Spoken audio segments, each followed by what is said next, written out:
Channel चमत्कारी ज्योतिष में आज के इस वीडियो में हम जानेंगे जून 2020 का महीना मिथुन राशि और मिथुन लग्न के लिए कैसा रहेगा।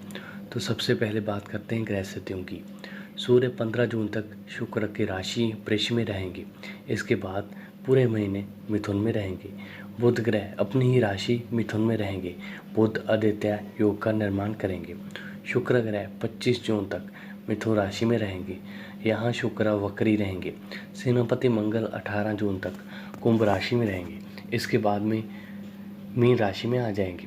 शनि और गुरु मकर राशि में रहेंगे और ये वक्री अवस्था में रहेंगे। राहु मिथुन राशि में और केतु धनु में रहेंगे।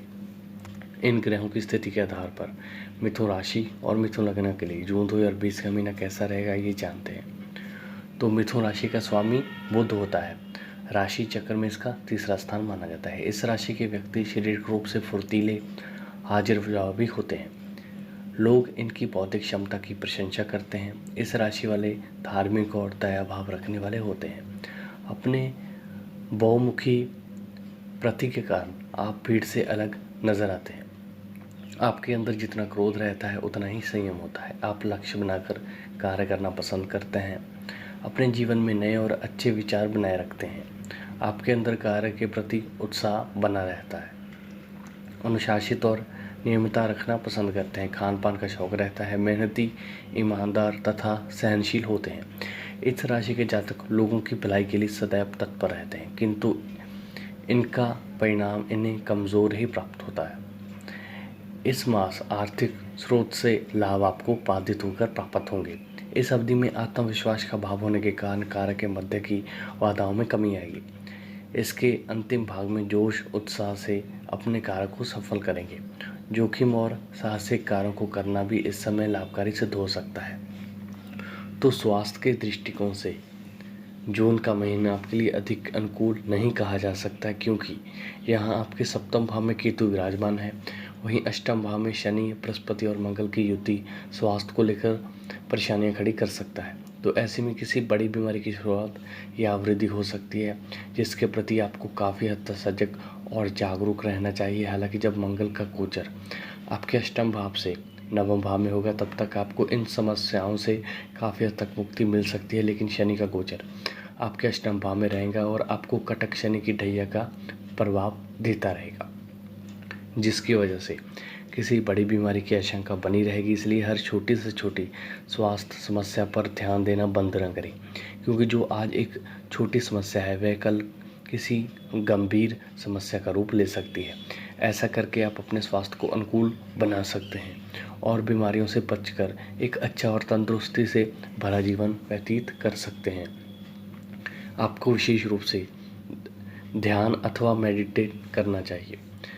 अगर आपके करियर की बात की जाए तो करियर को लेकर किए गए प्रयासों में मिलीजुली सफलता मिल सकती है, क्योंकि दशम भाव का बृहस्पति अपनी नीच राशि में अष्टम भाव में बैठा हुआ है। हालांकि नीच भंग होने के कारण अच्छे परिणाम मिलते रहेंगे, लेकिन फिर भी यदि आपको ऐसा महसूस होता है कि आप जिस काबिल हैं उसके लायक अभी तो आपको काम नहीं मिला है, तो ऐसी स्थिति से निजात पाने के लिए अभी आपको और प्रतीक्षा करनी पड़ सकती है। यदि आप कोई व्यापार करते हैं तो थोड़ा सोच समझकर चलना होगा, क्योंकि किसी प्रकार का व्यवधान आ सकता है जो आपके बिजनेस को नुकसान पहुंचा सकता है। विशेष रूप से आपका बिजनेस पार्टनर सदैव के घेरे में हो सकता है या कोई ऐसी एक्टिविटी कर सकता है जो आपको उचित ना लगे। ऐसे में मिल बैठकर बात करने के मामले सुलझाने का प्रयास करें। महीने का शुरुआत काफ़ी अच्छा रहेगा।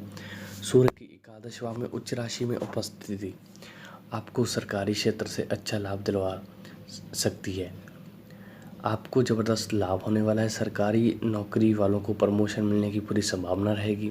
अपने व्यापार में एक बात पर ध्यान देने की आवश्यकता होगी। यदि आपने कोई टैक्स चोरी की है तो इस दौरान वह आप पकड़ में आ सकते हो। इसके लिए आपको दंडित किया जा सकता है, इसलिए सोच समझकर आगे बढ़ें और मेहनत करना जारी रखें। अगर लव लाइफ की बात की जाए तो प्रेमी युगल के लिए जून का महीना कुछ खट्टे मीठे अनुभव लेकर आएगा। पंचम भाव पर पड़ रही सूर्य की दृष्टि यहाँ आपके रिश्ते में कुछ तलखियाँ बढ़ा सकती है। वहीं दूसरी ओर बुध की दृष्टि आपके बीच के संवाद और कम्युनिकेशन को बेहतर बनाएगी। जिससे आपकी भावना एक दूसरे के प्रति प्रकट होगी, रिश्ता मजबूत होगा। 12वें भाव में उपस्थित स्वराशि का शुक्र अंतरंग संबंधों में मजबूती प्रदान करेगा। आपका प्रियतम आपके प्रति आकर्षक और लगाव महसूस करेगा, जिससे आपका प्रेम जीवन काफ़ी बेहतर तरीके से चलेगा। हालांकि बृहस्पति, शनि और मंगल की अष्टम भाव में स्थिति आपके प्रियतम के परिवार में कुछ परेशानियों को जन्म दे सकती है, जिसकी वजह से उनकी मानसिक स्थिति कुछ कमज़ोर हो सकती है और उसका असर आपके प्रेम जीवन पर पड़ेगा।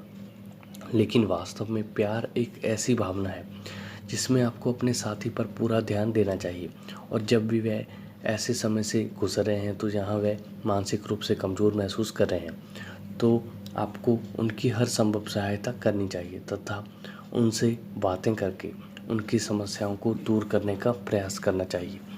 इससे आपकी समझ भी विकसित होगी और आपका प्रेम जीवन काफ़ी मजबूत तरीके से आगे बढ़ेगा। अब बात करते हैं शादीशुदा जातकों की। तो सप्तम भाव में उपस्थित केतु जहां अलगाव की भावनाओं को जन्म दिए बैठा है, वहीं अष्टम भाव में तीन तीन ग्रहों की युति ये दिखाती है कि आपका अपने ससुराल पक्ष के लोगों से किसी बात को लेकर झगड़ा हो सकता है।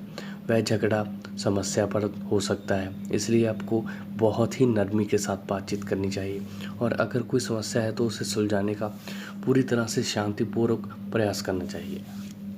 धीरे धीरे ससुराल पक्ष से आपकी स्थितियां मजबूत होने लगेंगी। जो समस्याएं चली आ रही हैं उनका अंत होगा। इस प्रकार दाम्पत्य जीवन में कुछ तनाव जरूर रहेगा।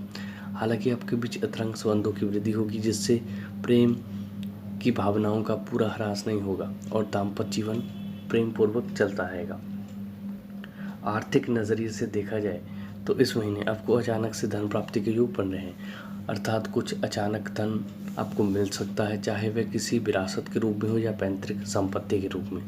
हालांकि शुक्र की स्थिति द्वादश भाव में होने से आपके खर्च बढ़ते रहेंगे, लेकिन इसके बावजूद आपकी आमदनी काफ़ी बेहतर होगी और आपकी आर्थिक स्थिति को मजबूत बनाए रखेगी। मंगल जब तक आपके अष्टम भाव में रहेगा, गुप्त रूप से धन कमाने का कोई ना कोई साधन आपको देता रहेगा।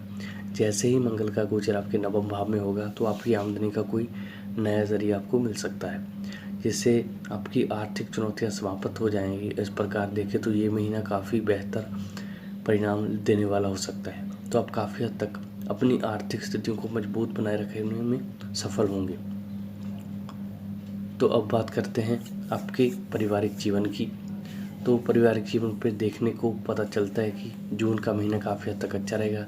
जैसे ही मंगल का गोचर आपके नवम भाव में होगा, वहाँ बैठकर मंगल अपनी अष्टम दृष्टि से चतुर्थ भाव को देखेगा, जिसकी वजह से परिवार में कुछ अशांति देखने को मिल सकती है और विशेष रूप से आपकी माता एवं पिताजी का स्वास्थ्य प्रभावित हो सकता है। दूसरे भाव पर पड़ रही तीन ग्रहों की दृष्टि के कारण कुटुंब का वातावरण भी मिश्रित लेकर आएगा और आपसी खींचातानी बढ़ सकती है, जिसकी वजह से मानसिक तनाव में वृद्धि होगी और पारिवारिक लोग एक दूसरे के प्रति कुछ गर्म मिजाज हो सकते हैं। हालांकि मंगल के गोचर के बाद स्थिति में थोड़ा सुधार अवश्य आएगा, लेकिन फिर भी समस्याएं बनी रह सकती हैं। छोटे भाई बहनों से आपको अच्छा खासा सहयोग और समर्थन मिलता रहेगा। आपके आर्थिक स्तर को ऊंचा ले जाने में मदद करेंगे। प्रथम सप्ताह के बाद बड़े भाई बहनों का सहयोग भी आपको मिलने लगेगा। आपके कार्य में सफलता मिलने में उनकी अहम भूमिका देखी जा सकती है। इस प्रकार जून का महीना उतार चढ़ाव के साथ आगे बढ़ेगा।